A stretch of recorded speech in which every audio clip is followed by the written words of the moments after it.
which sometime in early colonial America, 17th century, witches had a rough time back in those days. So many, particularly elderly ladies, were persecuted as possessing the black magic and being responsible for all the guilt of the community, it would seem.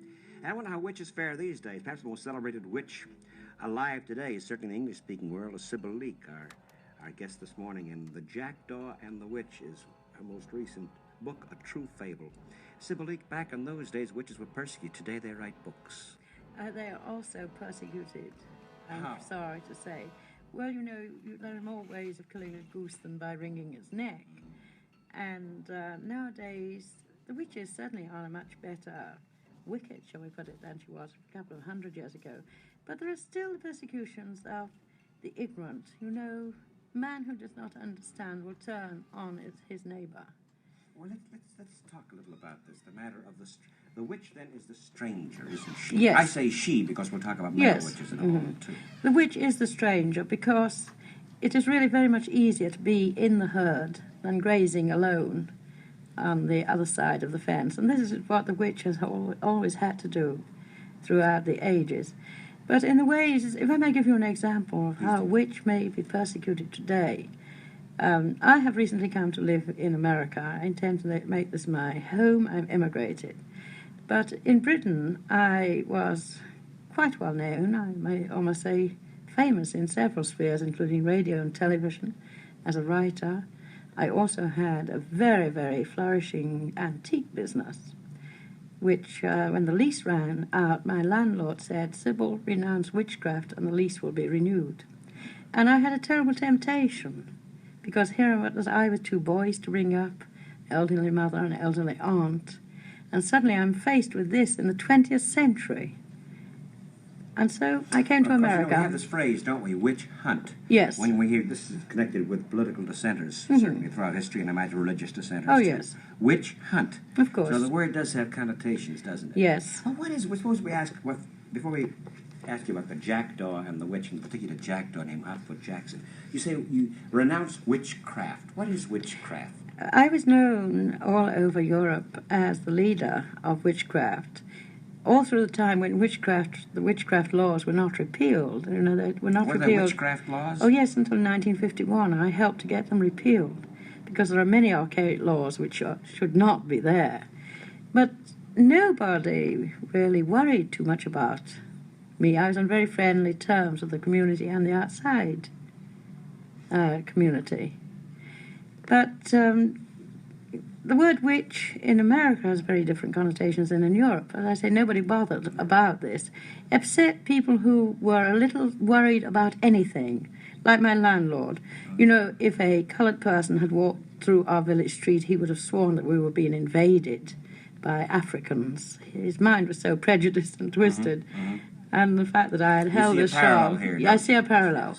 That the mind which will, seek revenge on a witch will also seek it in anything that it does not understand.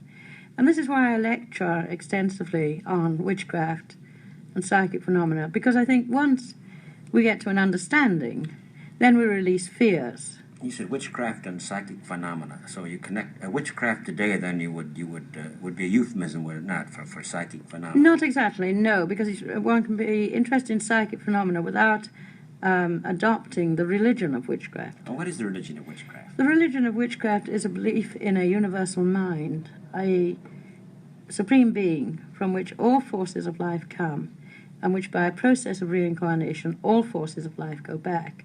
The difficulty, of course, occurs in the fact that witches do believe that there can be a manipulation of events in this world helped by the outside world. And, of course, this is occultism, probing in the unknown, the mystique and the mysterious. So and the fear is there. Fear, too. You believe you believe in reincarnation. This has Most to be one of the emphatically, aspects of yes, it, doesn't it? Yes. What were you?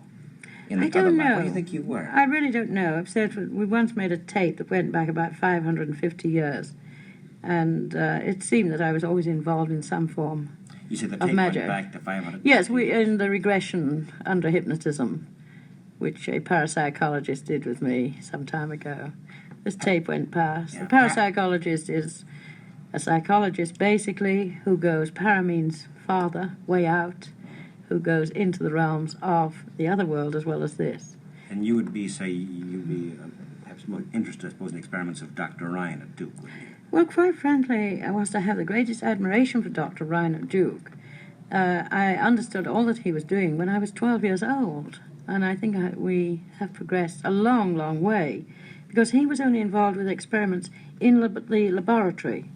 And ESP phenomena does not function at its best in laboratory conditions. At a rough time with some, perhaps you would describe as skeptics.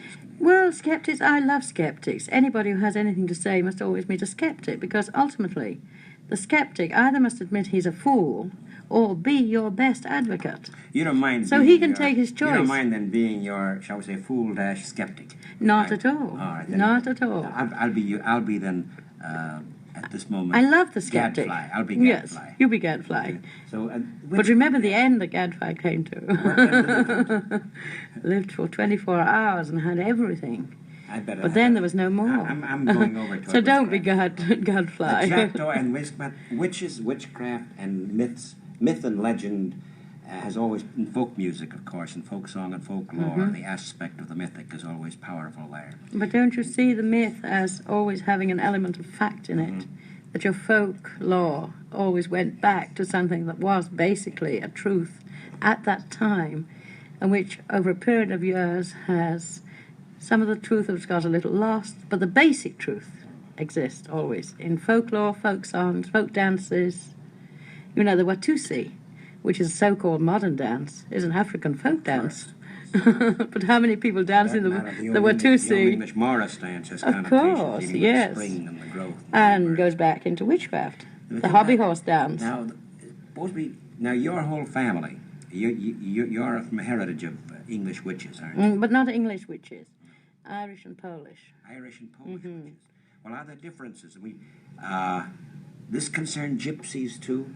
I'm asking well, yes, the area where I lived in Britain was one of the last strongholds, one of the last strongholds of the the New Forest of Britain, of the last remaining races of real gypsies. I mean, the people who do not live in houses, would not live in houses, have a code of their own, and it is a very dignified code. It may not be our code, but this code works in their race and their tribes. They have a very patriarchal code, and certainly they do understand witchcraft. They understand herbs, they understand healing, and they understand that in witchcraft you have this affinity to nature, this harmonious existence, really, spiritual existence. Several questions. I spoke of healing. I know it's a phrase that may be rather dangerous. Faith healing is the witch. Does the witch subscribe to medical practice? No, I do not go to doctors. My sons, Stephen and Julian, I think have never had medicine or vitamin pill in their lives. They're very handsome boys. They have wonderful framework, and they have not had any fads or foibles on diet. They've not been vegetarians or anything like that. They've just had what I call a well-balanced diet. Well, suppose an accident, just assume for the moment, Well, I think... An accident befalls you, hit by a car and the leg is broken, let us say, or fractured. What in that instance? Well, I think that it is ridiculous not to use, if you wish to, anything that is availing in the century in which you live. I don't think that one should always be archaic in the approach to medicine. Take the best of both worlds is really what I have always believed in every way. I see. But your point is you will not lean on. There's a recent book called The Doctors that but very few witches, very few witches would be run over by a motor car. Oh, that's so? How come? Well, certain precautions would be taken.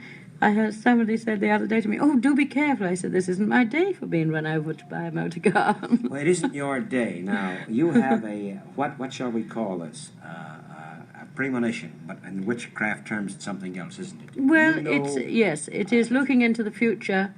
It is seeing future events. It is rather manipulating your life around these future events to the best advantage. And this, of course, is a form of magic. Is there a matter of will involved here? Certainly, will has to be involved. Well, how is the will involved if you say it is not your day, that it's not something preordained? To a certain extent, I think that one can be pressurized into major events of your life.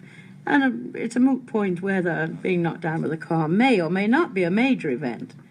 It might be more devastating not to be knocked down with a car and find your house burnt down, your husband left you.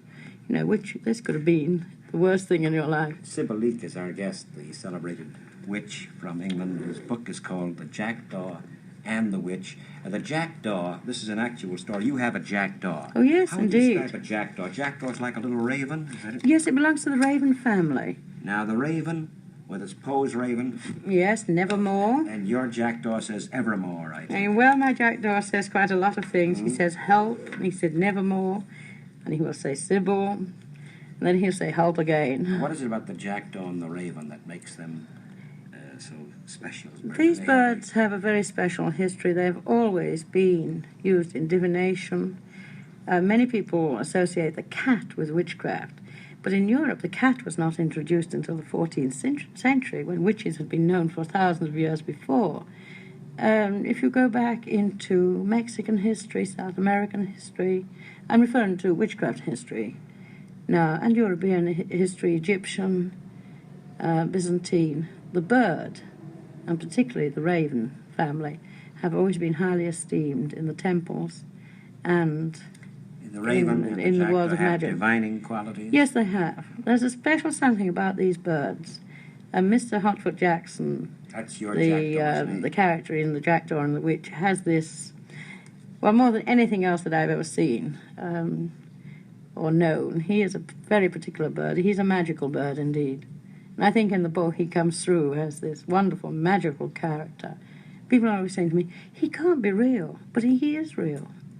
And he exists for people to see. Prentice Hall, of the publishers of this book, how did you, The Jackdaw and the Witch, which you call a true fable? Yes. Now, that seems to be yes, it's deliberate. A paradox, isn't it? Yes, true fable. It is, because the style of the book is written, almost seems like a fable. This is the point, you cannot believe this jackdaw and its relationship with the boy, my son Julian, can really exist in 20th century life. And so it must be a fable. But then you see, without too much magic, I can say, but here is the boy. Here is the jackdaw, Mr. Hotfoot Jackson. So this is true. It may have a fable quality, but this is a true fable. This is a living legend. You spoke of your boy. You have two boys. You have Julian and Stephen. Stephen. I was unaware that witches had families. Yes, because witchcraft, the knowledge of witchcraft has always been passed down verbally by word of mouth in families.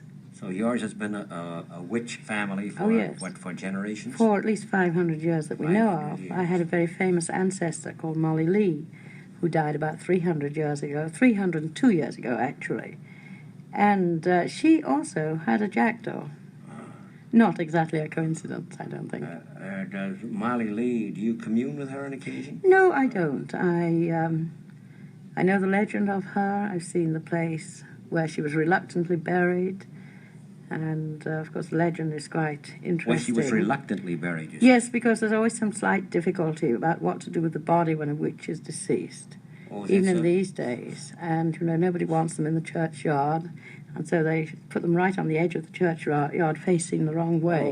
In true Christian generosity, you know. So even in death, they must feel an outcast.